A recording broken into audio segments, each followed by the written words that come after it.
Hello and welcome to Sloths Love to Read. This is Carrie Ann. Today we have an awesome story called Detective Dopeyworth and the Mince Pie Mystery, written by Elizabeth Green. I hope you will enjoy this wonderful story. It is a chapter book and I am sure you will love it today. Let's get started.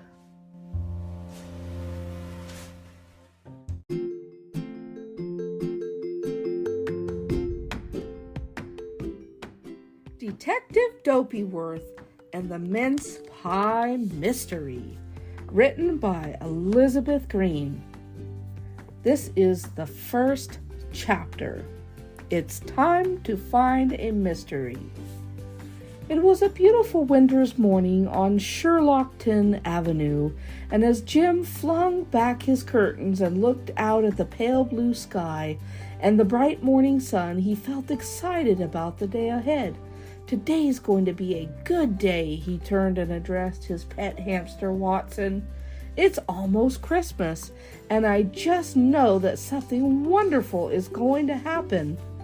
Watson stared back unimpressed, his cheeks full of sunflower seeds. He had heard all this nonsense before, and the day usually ended with Jim throwing himself on his stripy duvet at bedtime and whining loudly that he would never be a good detective. Sometimes Jim was so upset that he wouldn't even read Watson his favorite bedtime story, Hansel and Gretel. All Watson wanted was a peaceful life. It had been an eventful few weeks. Jim had been ecstatic when he had finally caught the Green Emerald Gang. Brutus and all of his nasty friends were now safely put behind bars. There had been a lot of interest from the papers, and Jim had even featured on the local news. But now people seemed to have forgotten that Jim was a hero, and being a private detective was jolly hard work. There had been a few little mysteries to solve that had kept Jim occupied for a day or so. Mrs. Plumpton, his nosy neighbor, had lost her very fat cat, Donut, and offered a small reward for his safe return. Jim had stumbled upon Donut trapped in the litter bin on the next street, his head jammed into a discarded ice cream tub that had looked too tempting not to explore. "Oh, my poor baby," Mrs. Plumpton had explained as she opened her front door to a very disheveled-looking Donut who was glaring furiously at Jim for daring to drag him away from his delightful litter bin picnic.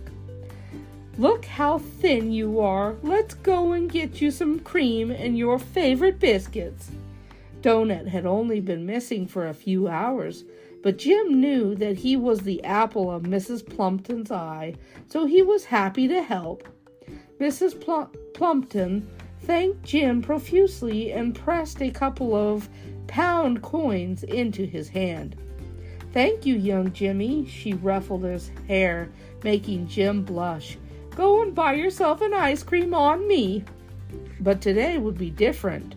Jim was sure that the reward had been 100 pounds, but he didn't want to argue, so he meekly slunk off down the drive.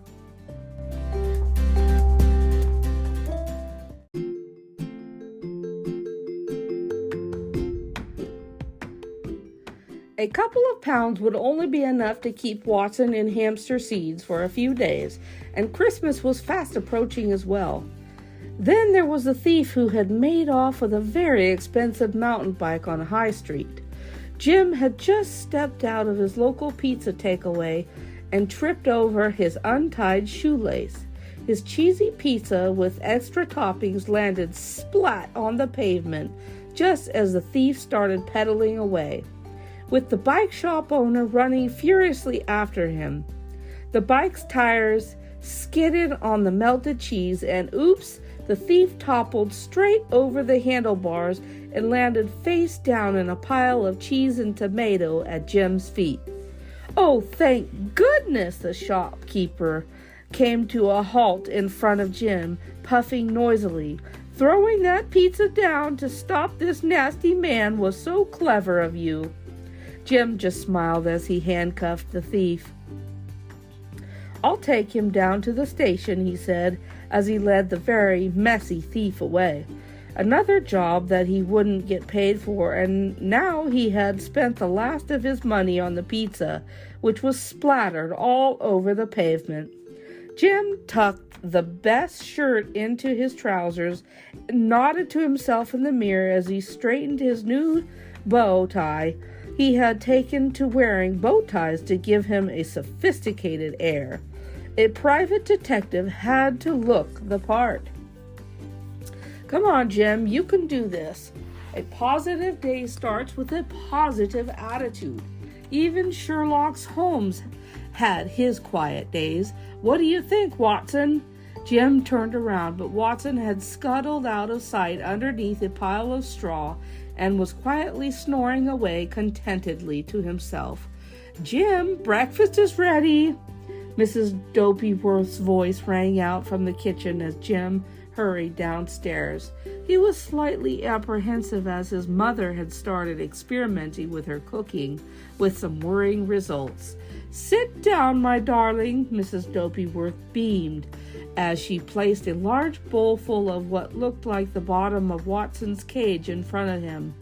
"I've made you some organic muesli.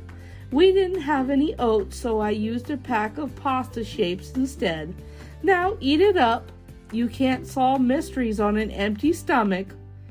Jim peered down at the unusual concoction and poked at the unappetizing mess with his spoon. "Actually, Mother, I've just remembered I have an urgent business meeting this morning, so I'll have to give breakfast a miss."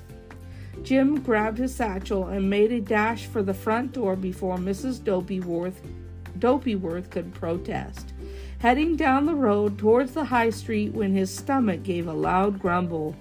Jim loved his food and was starting to regret missing his morning meal, but he wasn't far away from the Rolling Pin, his favorite bakery in town. If he was going to have a positive day, he needed to fill up his tummy. Perhaps a nice chocolate eclair would do the trick. Jim pushed open the door and was greeted by the smell of delicious baking. He waited patiently as there was already quite a queue of people getting ready for the festive season. He could see his friend Percy Caramel busy filling paper bags with gooey chocolate muffins and gingerbread cookies for the school children in front of him. But behind the counter was an unfamiliar face. "Good morning, Jim," Percy called out as he spotted his friend. "Meet my new assistant, Marion Butterworth." "Marion, this is Jim. Jim is one of our best customers, aren't you, Jim? He keeps us in business with all the chocolate eclairs that he buys. Ha ha ha ha." Percy laughed as he scooped 2 eclairs into a bag for Jim and pushed them over the counter, but Jim wasn't paying any attention. Marion was the most beautiful girl he had ever seen, with her blonde curly hair and huge green eyes. Jim couldn't stop staring at her. All of a sudden, he didn't feel hungry anymore. "Marion makes the most wonderful mince pies," Percy said to Jim, who stood gaping like a goldfish at Marion. "They really are quite extraordinary. I've never tasted anything quite like them." Marion smiled prettily at Jim and urged him to take his breakfast. "I've heard so much about you, Detective Dopeyworth," she said as Jim took the bag from her. "Percy says you are a hero." Jim blushed and opened his mouth to reply when a voice rang out from the back of the queue. "For goodness sake, Dopeyworth, stop mooning over the staff and let us all get served." Jim would recognize that voice anywhere. It was Mr. Hart, his old boss, old sausage fingers.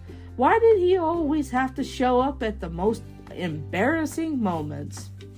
"Solved any big crimes lately?" Mr. Hart continued in his big booming voice that could probably be heard all the way down Sherlock Avenue. I heard you rescued a cat from a litter bin the other day. I'm glad to hear that all your Scotland Yard training is being put to good use." Jim quickly handed Marion some coins and hurried out of the door before Mr. Hart could say anything else. This wasn't the start to the day that he'd hoped for. Despite the cold weather, Jim decided to sit down on the bench overlooking the park and clear his head. He took his first eclair out of the paper bag that Marion had given him, but the sticky, gooey chocolate icing had lost its appeal. Jim just didn't feel hungry, and he set the eclair to one side with a sigh. I need to come up with a plan, Jim thought as he gathered his belongings. He had started the day feeling so positive, but seeing Mr. Hart had quickly taken the shine off his good mood. With his head down, Jim walked out of the park and back to the high street. It wasn't like him to feel upset and sad, and he had never missed an opportunity to eat a chocolate eclair before, but he could still hear Mr. Hart's booming voice ringing in his ears. Maybe he should have stayed at Scotland Yard when Mr. Hart had begged him to go back. What if he never found another case to solve again, and it was just pure luck that had led him to catch Brutus and the Green Emerald gang? The old doubts crept back in. Maybe he just wasn't good enough to be a detective. Although it was a sunny day, it was bitterly cold, and Jim was in a hurry to get home. He picked up his pace, keeping his head down and his hands stuffed in his pockets to protect himself from the biting wind as he turned sharply onto the high street, when all of a sudden he walked straight into a poor, unsuspecting gentleman who was hurrying out the corner shop carrying a large tray. Crash! Jim landed in an untidy heap on the pavement, his glasses flying straight off his head and into a slushy puddle. What a disaster! But things were about to get a whole lot worse. "Dopeyworth, you clumsy fool!" Jim had crashed straight into old Sausage Fingers. Hart, who was now sitting on the pavement beside Jim in a pile of broken eggs. As Mr. Hart stood up angrily, several slimy egg yolks slid down his trousers, which were now sporting a large hole on each knee. You idiot!" "I'm so sorry," Jim spluttered and tried to brush the broken eggs off Mr. Hart's sleeve. I just didn't see you coming." "You can't even walk down the street, Dopeyworth, without causing a disaster," Mr. Hart bellowed. "You shouldn't even be allowed out of the house, let alone be a detective. Get out of my sight." Jim didn't need to be told twice. He muttered another hasty apology and set off for home. This day really couldn't get any worse. Back at home on Sherlock Avenue, Jim flung himself noisily onto the bed and groaned. Watson peeped out from under his straw bed and quickly retreated. He had been having a lovely dream in which he lived in a house made completely out of plump, juicy sunflower seeds, which magically reappeared when he ate one, when he was rudely awakened by Jim banging the door open and being overly dramatic. He was about to doze off again when Mrs. Dopeyworth knocked gently on the door. "Jim, darling, I heard you come in and go straight upstairs, so I just wanted to check everything was all right. Why don't you pop downstairs and you can try one of the cabbage and banana cupcakes that I made this morning?" "Thanks, Mother, but I really don't feel like eating right now." Jim gently ushered his mother out of his room and shut the door. He needed some time to think. His father had always taught him that a good detective should always be patient and spend time alone to collect their thoughts. That was exactly what Jim needed right now, a bit of peace and quiet to come up with a new plan. The day might not have gone off to the best of starts, but it was still early, and there was still time for something good to happen. Jim closed his eyes and took a few deep breaths. I can do this. I'll go back and have a chat with Percy later on. He always knows what's going on in town, and if anything needs investigating. After a few more deep breaths and a short nap, being a detective was very tiring. Jim felt rested and in a much better mood. He spent the next few hours sorting out his detective equipment and putting all of his crime books in alphabetical order. His magnifying glasses were all polished, and he had a great new notebook in his satchel. It was time to head back into town to see Percy before the bakery closed for the afternoon. Jim crept downstairs, hoping to avoid another well-meaning lecture from his mother, and was just slipping quietly out of the front door when Mrs. Dopeyworth appeared, carrying something carefully wrapped in a red napkin. A little something to keep you going. She tucked the strange-smelling parcel into Jim's satchel and kissed him on the cheek. You'll love these muffins. I might make another batch while you're out. And Jim hoped that his mother's new fondness for cooking would soon be replaced by a new hobby. All of this experimental cooking was making his tummy feel a bit queasy, and he didn't want to hurt her feelings. Thanks, Mother. He fastened his satchel and headed out the door. I've important business to attend to, so I will see you later. It wasn't far to the high street, but when Jim turned the corner, the bakery door was shut and the closed sign was very clearly displayed. How strange, thought Jim, and he rattled the door handle just in case. It's a bit early for the bakery to be closing. Jim was turning to walk back home when Percy Caramel burst out the door, causing the detective to jump out of his skin. Jim, thank goodness, he exclaimed, his face pale and anxious as he clutched at Jim's sleeve. Marian had a funny turn just as we were counting the day's takings and fainted behind the counter, and while I was helping her up from the floor, a thief burst in and took all the money out of the till. I tried to run after him, but he was just too fast. I lost him on the bottom of Cumberland Avenue when he jumped over a hedge. Jim took a deep breath and ushered his friend back into the bakery to sit down. Don't you worry, Percy.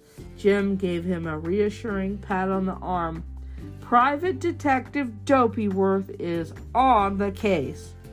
Marian appeared nervously from behind the counter with 2 cups of hot tea and a couple of her special mince pies and set them down next to Jim and Percy. I'm so sorry, Percy, she stammered. This is all my fault. If I hadn't fainted, none of this would have happened. Nonsense, Marian. Percy was quick to reassure her. It's just unfortunate, that's all. Jim took a mug of tea from Marian, who made a big show of wiping her eyes, and blowing her nose very noisily. He patted her arm sympathetically, but found it a bit odd that she didn't really seem to be crying. Percy was slurping his tea rather loudly and biting into his mince pie as Jim delved into his satchel and took out his new notebook. It's a wonderful day to solve a mystery was emblazoned in big gold letters on the front. He quickly flipped it open as Marian stared at him with her mouth wide open. First things first, Percy. Did you manage to get a look at the thief? I will need a good description. Percy set down his tea and frowned. I only got a glimpse of him, Jim. He was wearing brown trousers and a black and white t-shirt, and I think he had on a cap. I did notice that he had brown curly hair because it was peeking out of the bottom of his cap. I'm surprised I didn't catch him as he stumbled jumping over the hedge. Percy let out an exasperated sigh. Jim wrote everything down in his best handwriting and snapped his notebook shut. The best thing that you can do now, Percy, is go and get some rest. You've had a big shock and you look very tired. Percy yawned and nodded. I think you're right, Jim. I have been yawning all afternoon and I thought I would feel better after a 10-minute break with a nice cup of tea and one of Marian's delicious mince pies. I don't know what is wrong with me. I can't believe I didn't catch the thief. I'm usually so good at running, but today I feel so sleepy. I'll take over, Marian fussed around Percy with a very guilty look on her face. I feel so bad that you have lost all the day's takings, and we were so busy as well. Percy sighed and smiled weakly at Marian. It was certainly a big blow for him. He would just have to work twice as hard the following week to try and make up for all the money that he had lost. Jim sat and stared at his feet. He hated to see his friend so down in the dumps and just wished he had more to go on. He glanced around the room, but there was nothing to see other than a discarded cupcake wrapper and a bit of gray and white striped shoelace that Jim bent down to pick up. I'll take those. Marian snatched the items out of Jim's hands so quickly that it gave him a bit of a start. You've got enough to do, Detective. I can clear up now. Marian scuttled off to the back of the bakery, and Jim gave his friend a reassuring hug. Don't you worry, Percy. I am on the case. I'll call in and see you later. Jim wrapped one of Marian's special mince pies in the napkin, closed the door to the rolling pin, and let out a huge sigh. The chances of catching a random thief were pretty slim, but he had to try for his old.